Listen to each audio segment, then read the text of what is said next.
النهاردة بقى هنعمل من صدر فرخة واحد أكلتين أحلى من بعض. هنعمل أكلتين تحفة التحفة ينفعوا في العزومات. بصي هتنبهروا بجد من الطعم. طعم خرافي وطعم جميل جدا من صدر فرخة واحد. تعالوا نشوف عملنا كل ده ازاي، وهوريكم كمان الأكلة التانية. أكلة تغيير وطعمها خطير خطير خطير. والسلام عليكم، ازيكم حبايبي يا غاليين، عاملين ايه؟ يا رب تكونوا بخير، وحشتوني من اخر فيديو. ونقول بسم الله الرحمن الرحيم كده ونبدأ الفيديو. بس قبل ما نبدأ ما تنسوش يا بنات تدعموني بلايك وتشيروا الفيديو لأصحابكم وحبايبكم. ده صدر فرخة كده زي ما انتم شايفين كامل بيجي على بعضه، وبعد كده بنقطع بقى صدر الفرخة أي تقطيعة زي ما انتم شايفين. ازيكم يا حبايبي يا غاليين، عاملين ايه؟ وحشتوني جدا جدا من اخر فيديو عملته معاكم. كده انا قطعت الصدر الفرخة كده زي ما انتم شايفين، اي حاجة قطعيها اي حاجة. وبعد كده بقى هنجيب ايه، نقول بسم الله، طاسة كده على النار فيها شوية زيت ومكعب زبدة، وننزل على طول بالصدور بتاعتنا كده نديلها صدمة، ونفضل نقلب لغاية ما تاخد اللون اللي هو ايه اكنها استوت يعني زي ما انتوا شايفين. بعد كده هنزل ببصلاية كبيرة متقطعة كده جوليان ونقلب. ايوه كده. عايزة اقول لكم يا جماعة يعني بصي انا كان عندي عزومة وعملت فيهم الاكلتين دول تحفة التحفة. بعد كده هنزل بمعلقة توم، هنزل بقى بالبهارات بتاعتي، فلفل اسمر، بهارات فراخ، بابريكا، ملح. وطبعا طالما حطينا توم هنحط كمان كزبرة ناشفة. ايوه شوية كزبرة كده ونقلب. وبعد كده ننزل بقى بايه، فلفل احمر واخضر واصفر، فلفل الوان، بيديلها طعم وبيوديها في حتة تانية. عايزة اقول لكم اكلة في منتهى الجمال بجد بجد، لو جربتوها، وتغيير يعني تغيير كبير جدا في الاكل. وهعمل لكم الجلاش اللي انتوا شفتوه في الاول الفيديو ده من غير بيض يا جماعة. اكلة في منتهى الاقتصاد، مفيش اقتصاد اكتر من كده.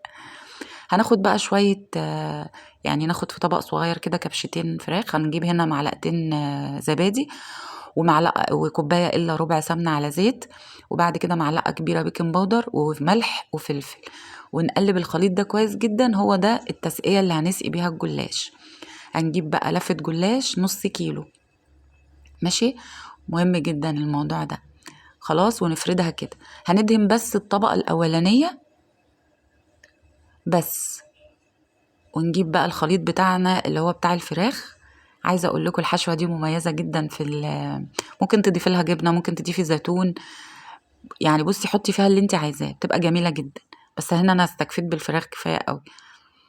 خلاص وناخد 3 ورقات ونلفهم كده، وما تقلقيش ابدا هيطلع مورق وهتشوفي، وزي ما انت شفتي في اول الفيديو.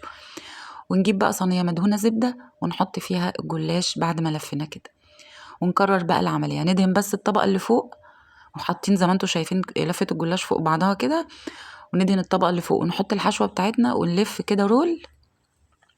وزي ما قلت لك تقدري تحطي زيتون، تقدري تحطي ميكس جبن، تقدري تحطي جبنة موتزاريلا. ايوه كده. ونكرر بقى العملية لغاية ما نخلص الصينية كلها. دي اخر رق معايا 3 ورقات يا بنات، وكل ما كترتي في الورق كل ما كان احسن. نجيب بقى بقية الخليط وندهن كويس كده من على الوش. بعد كده نقطعها وندخلها الفرن على درجة حرارة. هنولع لها من تحت بس يا بنات، وهتحمر من فوق ومن تحت، ما تولعيش الشواية. هنولع الفرن على درجة حرارة 200 وندخلها. تعالوا بقى نعمل صينية رز معمر بالفراخ تحفة التحفة.